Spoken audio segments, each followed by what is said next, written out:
Hey there, Q. Thanks again for helping me with this little feedback. Really, anything helps, and hope you enjoy it.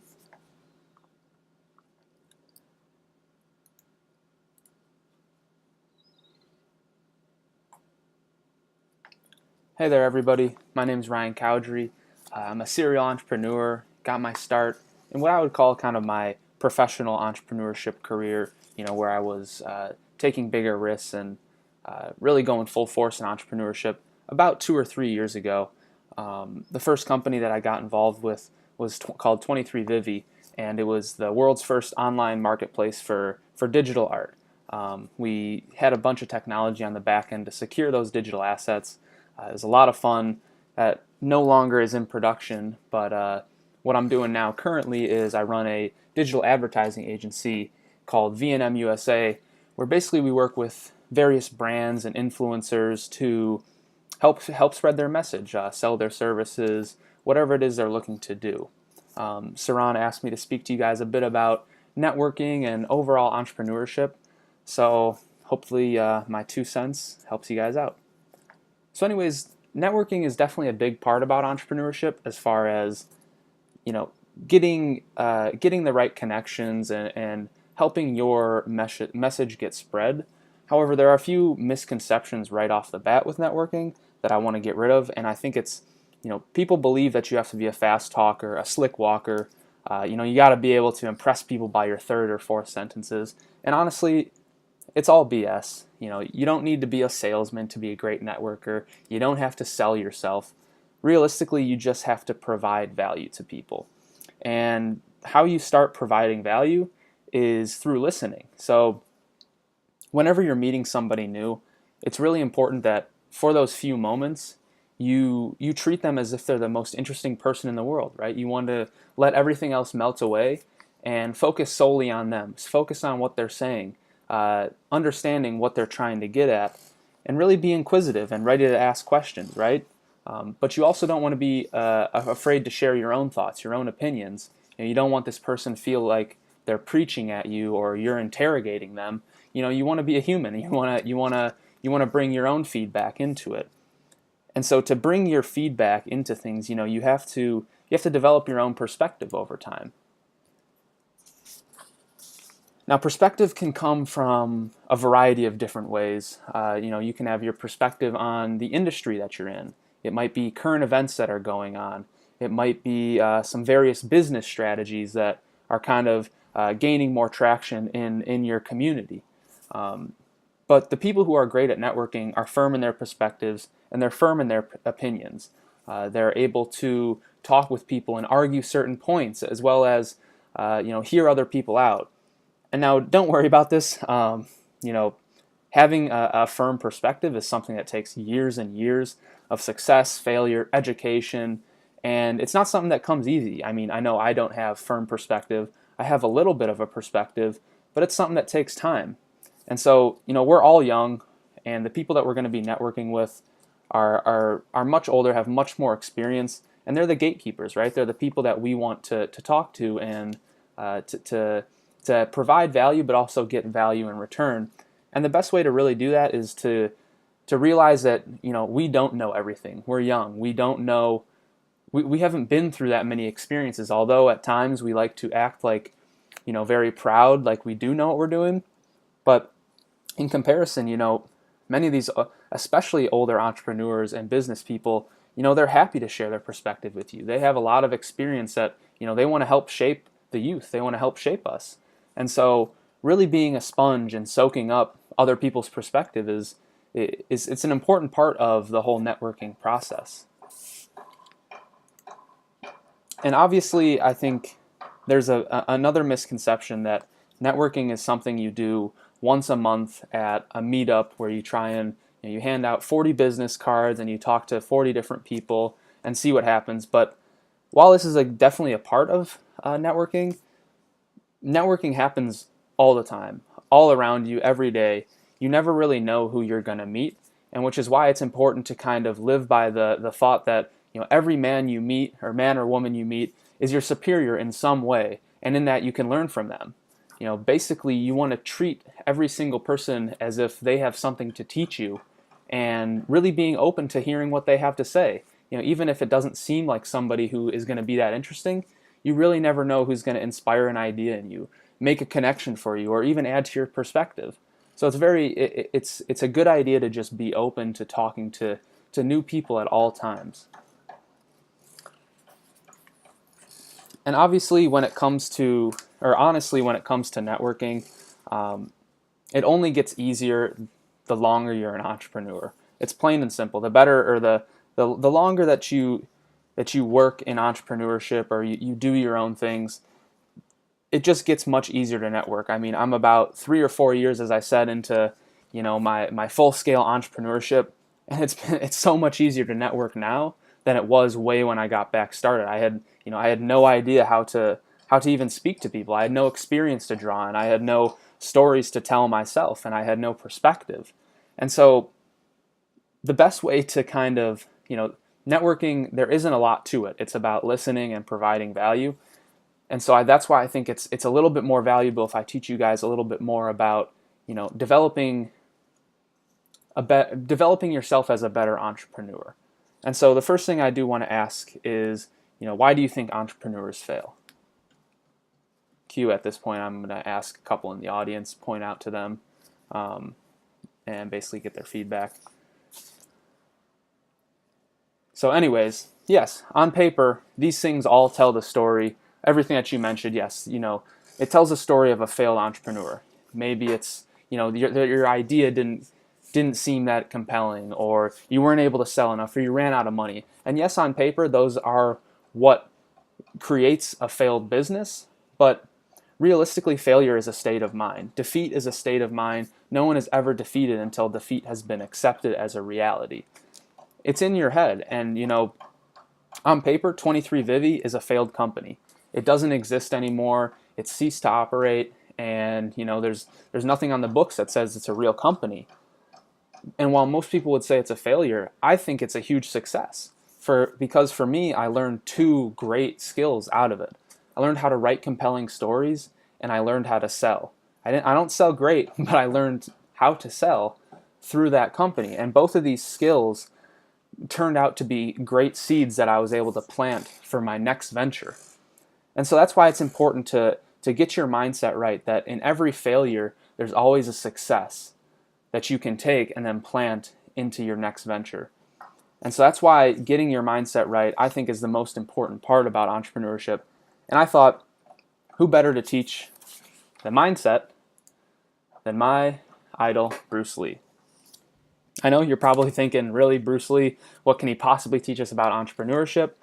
However, Bruce Lee has a very interesting mentality and philosophy that in his short 26 years of life allowed him to surmount so many obstacles and take martial arts to a whole new level in America, that he was the man who brought it over and made it interesting for people. And so I think his philosophy is something that really bleeds into anything that you do in life. And he's even taught various people. So for instance, this guy on the left, Kareem Abdul-Jabbar, if you know anything about basketball, one of the greatest basketball players to ever play the sport. He's a huge scoring leader. Most people don't realize that he studied under Bruce Lee. He studied Jeet Kune Do with him, and he got his mentality right. Another guy is Chuck Norris. Chuck Norris, obviously he was a karate master before he met Bruce Lee, but he cites that Bruce Lee, as a great friend, he taught him a lot more about his mentality, and Chuck Norris was able to take martial arts even further into cinema once Bruce Lee passed away. And then lastly, and most recently, Conor McGregor talked a lot when he was training to become a boxer, that he used Bruce Lee's philosophy to help him shape into that new role. And Conor McGregor, just a couple weeks ago, he was on the biggest stage of boxing. While he didn't beat Floyd Mayweather, he went 10 rounds with the greatest in the world, even though he wasn't a boxer. And so that's why I want to get into this first lesson here that Bruce Lee talks about.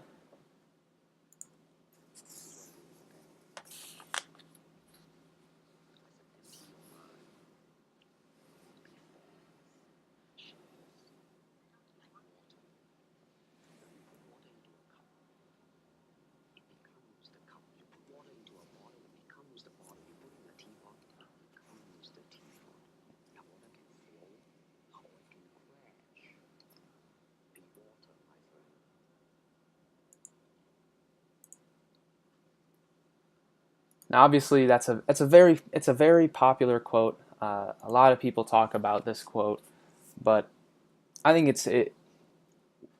as far as entrepreneurship goes, what Bruce Lee means in this is that as an entrepreneur, it's very important that you be moldable, that you be shapeable. You never want to define your capabilities as a creative person. Instead, you want to wire yourself around possibilities and trying new things.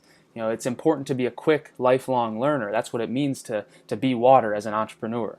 Conor McGregor, great example of, he embodied water in the fact that he was able to just flow from UFC into boxing seamlessly and perform at such a big stage.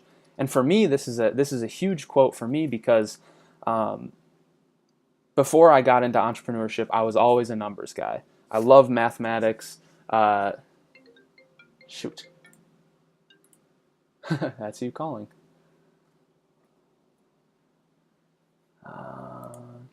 So, anyways, before I started entrepreneurship, I was huge into mathematics. Like that was my thing. Hated English. It just wasn't it. I got C's, D's, F's on papers all the time. But then about a year and a half ago, after 23 Vivi ended, I was presented with the opportunity to write and to start writing my thoughts and to start writing about technology. And I looked at my business partner who, believe it or not, was even a worse writer than me at that point, even though I was a horrible writer. No offense, Q. And I saw this opportunity, and it was either pursue it, just try it out, or let it go. And I figured, why not try it out?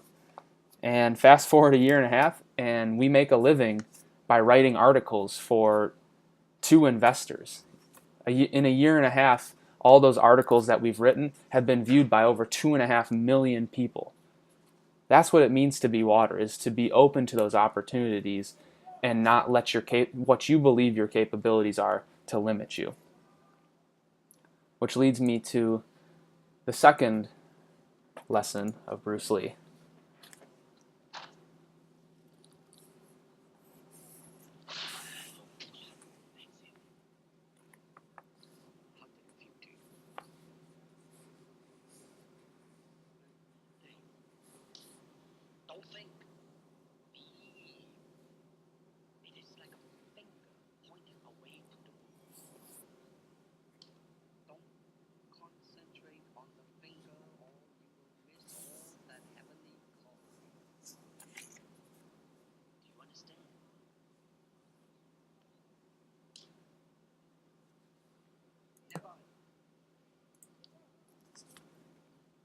So there's another great lesson to be learned in this.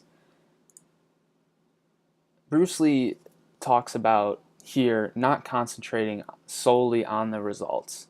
It's very important as entrepreneurs and just as people in general that we set goals for ourselves, because goals are motivation. It gives us something to strive for or shoot for. But instead of focusing on the results as the whole story, whether we achieve that result or not, focus instead on your daily achievement, getting better over time. Because if you only focus on the results and if you achieve it, you're going to be bipolar in your emotions. It's always going to be an up or down day. But if you're focusing on your daily achievement and progress, it's going to be a much more gradual increase in your abilities. Phil Jackson talks about, or he used to tell his team, the Chicago Bulls, or he taught, if you don't know who Phil Jackson is, he was an amazing coach who led Michael Jordan and Kobe Bryant in total to 11 rings. And both of those players, he told them to forget the ring. What matters most is the courage to grow. And so the heavenly glory that Bruce Lee is talking about here is witnessing yourself improve over time. It's not about getting to the end of that goal or the end of that result. It's about seeing yourself grow over and over and over. Which leads me to the next lesson.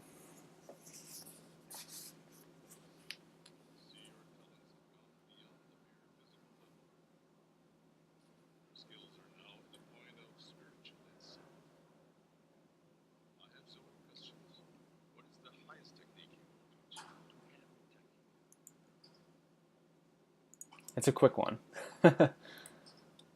But but if you didn't catch it, the highest technique is to have no technique. And yes, this one does get a little bit philosophical, and you could probably sit and think on this all day. But basically what he's trying to get at here is to not follow patterns or the techniques that others have defined before you. And I have another quote I do want to read to you guys, where Bruce talks about the person who conforms to others, which he calls the secondhand artist. The secondhand artist, in blindly following the teacher, accepts his pattern, and as a result, his action, and above all his thinking, becomes mechanical. His responses become automatic according to that pattern, and thereby he ceases to expand or to grow. The secondhand artist seldom learns to depend upon himself for expression. Instead, he faithfully follows an imposed pattern. There's going to be teachers and lessons all around you in life. Right now I'm trying to teach you guys lessons that I've learned. Saran will teach you things. She's going to bring in other mentors to teach you things. You're going to have your parents, peers, your school teachers. Everyone's always going to want you or want to teach you things that they've learned. And they're always going to tell you things that have worked for them, right? The only reason I'm telling you this is because it's worked for me. But what's important for you to realize is that that's them. It might not be for you. That technique might not work for you. What's important is to take the techniques that they're telling you and treat them as influence. Bring them in and make them your own. Don't allow them to define you as a person. And I think this kind of goes back to the whole concept of water, right? If you were to take salt, imagine salt is a technique, and you're about to add it to a water. When that gets added, the water doesn't turn into salt. No, it becomes salt water, right? It takes salt in and it makes it its own. It transforms into something new. It doesn't get defined by that technique.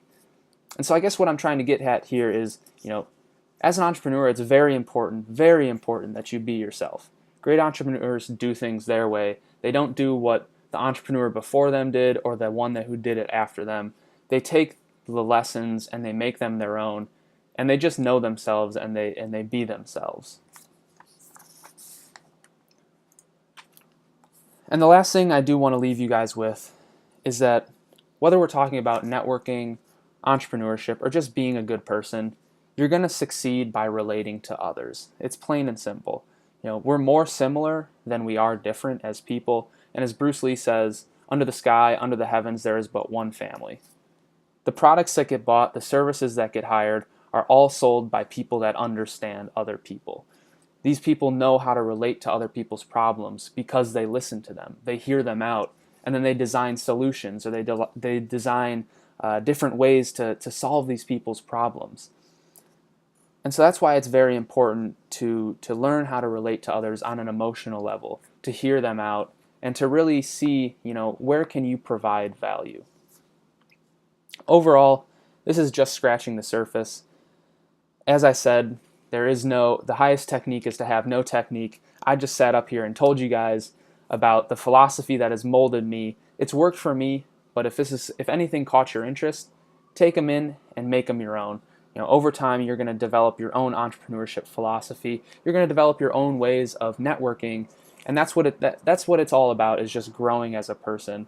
Mentality is everything. You can always find success in a failure, and just always be growing. That's what this is all about. Anyways, I really appreciate you guys having me out today. Thank you, Saran, for bringing me in. I had a blast making this. Bruce Lee is the most iconic figure in my mind, and I really had a lot of fun putting together this presentation. I don't know if I opened up the floor for any questions, but if you guys have any, I'd be happy to hear them out.